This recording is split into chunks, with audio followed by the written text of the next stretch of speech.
这段时间，哈尔滨和小土豆可以说是相当火爆的话题了。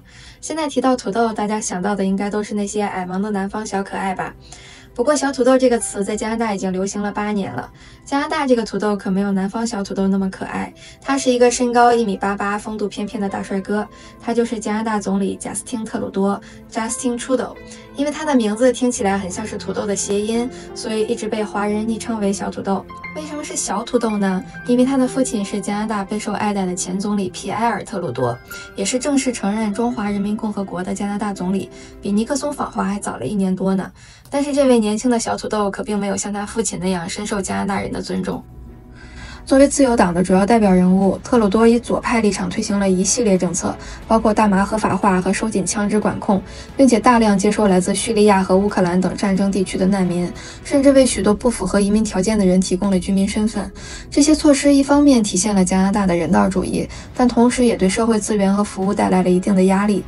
另外，他为了应对气候变化实施的碳排放税，以及这几年的疫情和通货膨胀影响，都增加了民众的经济负担。因此，许多加拿大人对特鲁多都失去了信心，一些人甚至当面对他表达了不满。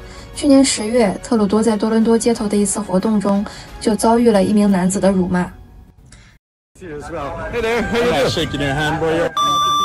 Why is that, sir? You fucked up the entire country. You got our buddy over there. Yeah, but how did I mess up this country? Can anybody afford a home? You're charging people carbon tax. Yes. So you're sending it over to Ukraine, right? 像这样的事件其实已经发生过很多次了，而每一次特鲁多和他身边的安保都是听之任之。不得不说，作为加拿大总理，心理素质这方面还得要有过人之处才行啊。面对当面的指责和抗议，他也只能保持克制。在加拿大，普通民众如果遭遇辱骂或攻击，报警后警察通常会逮捕施暴者。然而，身为公众人物的总理却只能忍受这种对待，因为他在享有特权的同时，就不得不面对公众言论的挑战，而且还伴随着公开透明的责任，比如财产、收入、纳税状况等等都是公开的信息。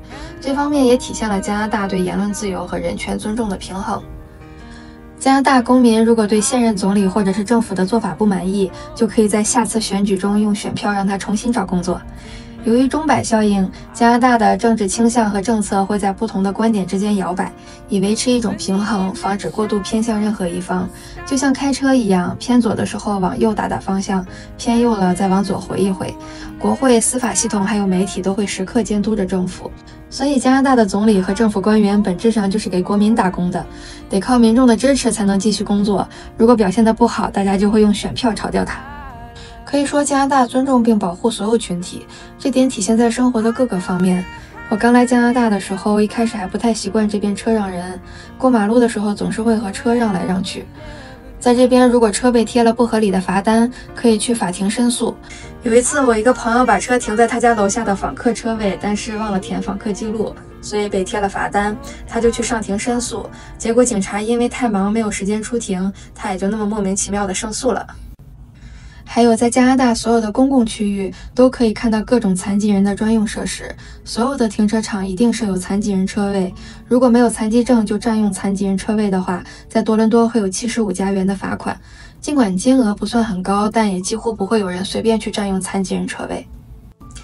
加拿大对于儿童的保护更是十分严格，学校老师对孩子身上的任何伤痕都会保持警惕，以防家庭暴力。